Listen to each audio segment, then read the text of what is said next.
On this episode of Get Judged by Byron Browne. It makes my blood boil when people like this threaten you, take your money.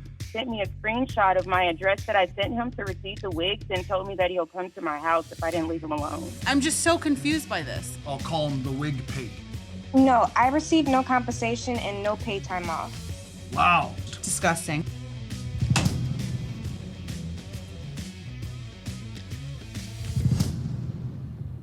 I'm Byron Browne, the anti-lawyer lawyer. I'm a husband and a father. I fight for the little guy.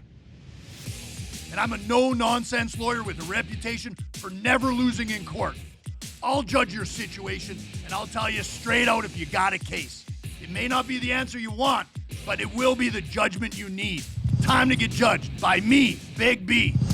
Hello, everyone. This is Get Judged by Byron Browne, and I'm Byron Browne. And with me, as always, is Donia, the Duchess, taking your calls. We got another great show lined up for you. Let's dig into it. Okay, this one may not be your department. It's about hair and wigs, and that's my department. But it is troublesome because I know how much you hate bullies, and so do I. So we have Victoria on the line. And Victoria, you're on with our anti-lawyer lawyer, Byron Browne. What's your question? My question is, what are my legal options to recover money from an online scanner? Man, I'm sorry you're going through this, Victoria.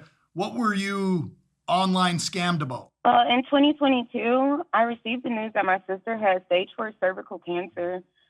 Through this journey, she lost her hair due to chemotherapy, and after losing her hair, I decided that I also wanted to shave my hair too. I attempted to purchase those 3 wigs from what I thought was a reputable stylist online, but I found out later that that wasn't the case. I spent $811 with this person, and I never received the wig. So how did you pay this, I'll call him the wig pig? How did you end up paying him? Well, I paid the wig pig via Cash App, unfortunately. Okay. And did you enter into any sort of contract with him? Do you have emails exchanged? Do you have anything in writing that would evidence him saying to you, hey, pay me X and I'll give you Y? Yes, I do have that. I went on his website originally, and that's where I attempted to make the purchase, but then it shows an error message, and he gives you a phone call. It lets you know that he only accepts Cash App and Apple Pay. So he knew what he was doing from the jump, didn't he, Victoria? He knew, because if you use Cash App or Apple Pay, I mean, forget about it. You trying to challenge those payments. And did you try to challenge those payments through the Cash App or Apple Pay? I tried several times, and yeah, like you said, there's no way you're getting that money back. It's not happening. Right. Victoria, how did you find him? We were Facebook friends for about 7 years, and he's a pretty popular hairstylist. He helps women with alopecia and women who have cancer, going through similar things that my sister was going through. That's what it shows, what it looks like on his Facebook page. So wait. So you're telling me that this guy specifically targets people either with alopecia, relatives of those, and or people that are going through chemotherapy? Is that what he holds himself out as?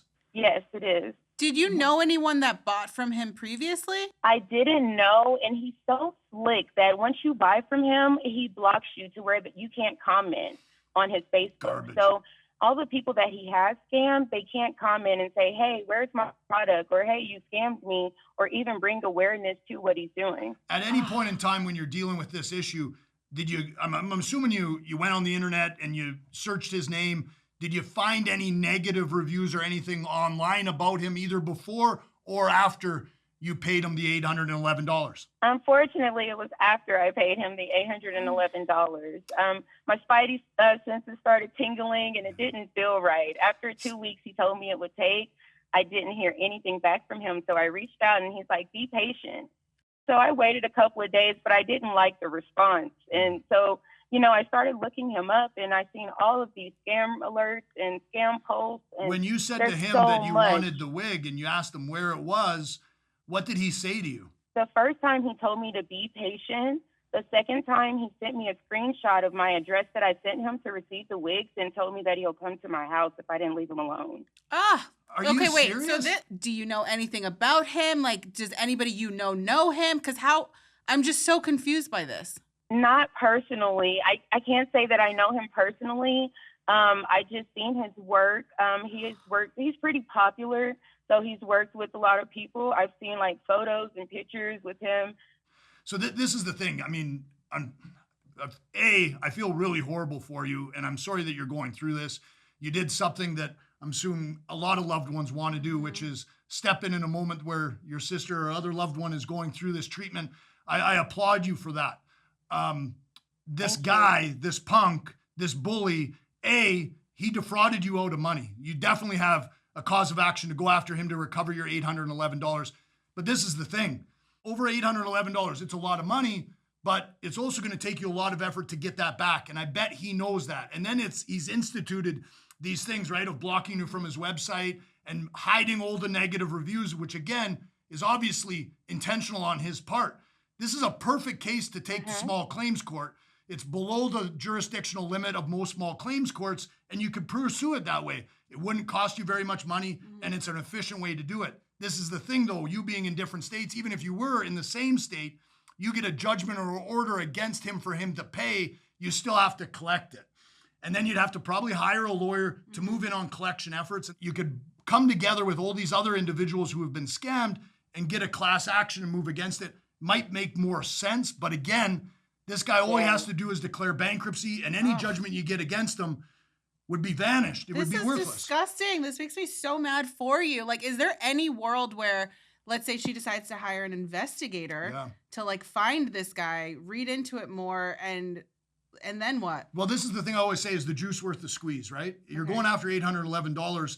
I mean, how much money is she going to spend to hire a private investigator to look into this? That's easy going to be $500, if not $1,000. Yeah. You pay a lawyer to get into this because a lawyer's not going to take it on a contingency fee, which would be, hey, I get a percentage of what I recover. I would be like on a vigilante, like commenting on all of his stuff, warning other people. He would not be able to get rid of me because I would just continue signing up for new accounts because this guy's a jerk. He is a jerk. And that's the best way for you to get together with other people and create an online campaign blasting this guy. I think that's way better use of your time, money, and effort than anything else. And listen up, Wig Pig. You might be scamming people. You might think that you're smart. You might be laughing at home right now. But when you go home at night and you lay your head on that pillow, you know you're defrauding people. And you're defrauding people when in their weakest times, when they're trying to help a loved one. There's no lower thing than you right now. Know that you're the punk. You might be thinking there that you're suckering everybody else, but at the end of the day, you're the real sucker.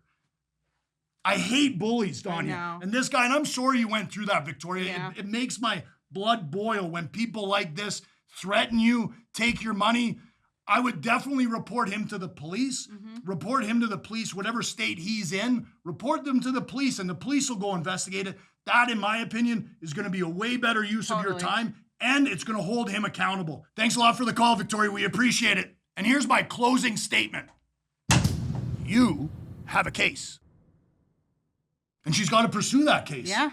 I mean, I'm almost at a loss for words because to scam on somebody that's in a time of need like that is so disgusting. It's the worst. It's the worst. And bullies are the worst. Yeah. And you can tell that this guy methodically thought it out, right? And then he threatens.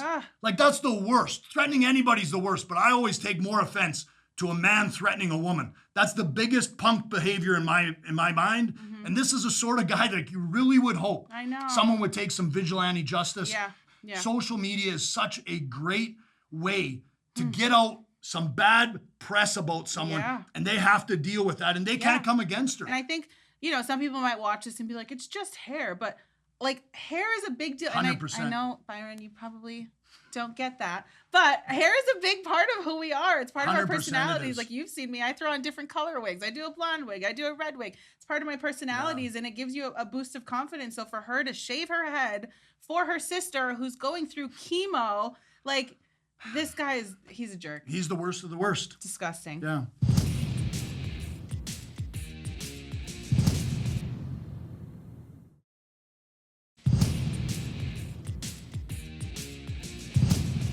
Welcome back, everybody. What do we got, Danya?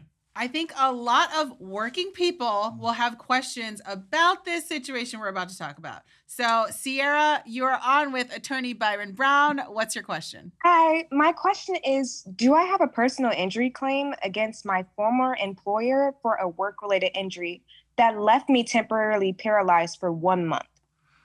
Wow. Wow. Sorry to hear about that, Sierra. What was the injury you suffered? A crushed foot injury. How did you experience that injury? So what happened was I was on my way to work and my manager told me at the warehouse. So it was for a mail delivery service. So the warehouse was going to be super busy. I went into work and there were a lot of packages falling off. No one stopped the belt, and I was told by my manager and the higher ups not to stop the belt, even though multiple packages were falling. A cylinder package that had to be over 50 pounds fell off the belt and directly landed on my foot. Oh. I immediately lost all feeling in my foot. Oh my gosh, I'm so sorry. That paralyzed your entire body or just your foot? Just my foot. Okay. Have you learned anything about workers' compensation claims yet? No, I received no compensation and no paid time off. Wait, I just want to take it back for a second. So after this happened, like, did your managers come to your aid? Did you have to go directly to the hospital? Yes. So my manager, he ended up running over and he had to take the package off my foot. And the package, after that, I was sent over to the clinic and diagnosed with a crushed foot injury. And the incident happened on a Friday, and I was told to return to work on the following Monday since the warehouse is closed on weekends. Wait, they sent you to a clinic, not the hospital? Yes. Now, did they pay for that clinic visit? Yes, they paid for the clinic visit and physical therapy. Okay. Now, does your employer require or provide any safety equipment for you to use on the job? Not that I know of. We're just usually wearing our steel-toe boots. Okay. We both want to know, were you wearing your steel toe boots? Yes. Wow. And they never told you that you have the right to file any sort of claim or give you notice about any rights you may have as a result of suffering the injury at work. Is that right or wrong? No, correct. I was never informed of any. Okay. And have you ever heard about workers' compensation claims? Yes, I've heard of it. So workers' compensation is federal law. Mm-hmm. If you're injured at work, there's 3 exceptions, which I'll go over. But if you're injured at work, your exclusive remedy is to file a workers' compensation claim. Meaning, if you're injured at work, you can't sue your employer unless your employer fails to tell you that you can opt out of the workers' compensation claims before you're injured, or if the employer's conduct is willful, or if the employer is uninsured. And you work for a large delivery business. I'm assuming they're probably insured. You could say that when you relayed the complaint of the objects falling off of the belt, you could say, hey, they should have done something at that point in time, so their behavior could be willful, although that doesn't sound to be the case to me. When we say willful, we mean like it's obviously willful. Yeah. But then the first one I mentioned was they have to give you notice of your workers' compensation rights. And then when you're injured, they have to give you a pamphlet. That's federal law. And if they didn't do that, which you're telling me they didn't, then you can sue your employer. How many years or months have passed since you suffered this injury, Sierra? This injury happened last year in April. Okay. So this is the thing. I mean, they didn't provide you with the information that they're required to provide you under federal law, and that provides you with a loophole. Now, when we talk about those loopholes, it's not black and white. It's not clear. There's a huge field of gray here. So you definitely want to consult with an employment law lawyer. But if what you're saying is true, and I'm not disputing it, they didn't give you the information as it relates to your worker compensation rights, then you can definitely file that lawsuit. The reason I ask when it happened is because you'd have 2 years from the date of your injury. So it happening last April, you still have that right to file that claim. And I would encourage you to hire a lawyer and pursue that. And this is a lawyer where normally we're talking about you having to pay a lawyer an hourly rate. Here, you're going to be able to retain a lawyer, and that lawyer will get paid off of a percentage of what he or she recovers on your behalf. So I encourage you to do that. Thanks a lot for the call, Sierra. And here's my closing statement. Go get your money. That's a good closing statement. I mean, yeah. I'm happy for Sierra. But she needs to exercise her rights. And this is what I always say to everybody, man. Mm-hmm. I know people might not like lawyers at times, but that's how you're going to find out if you have rights or not. I hope that she pursues them because, again, we always talk about accountability, but it's really important to hold it accountable. And I'm assuming that injury is something that she's going to experience the rest of her life. So I hope she exercises her rights and take them to court.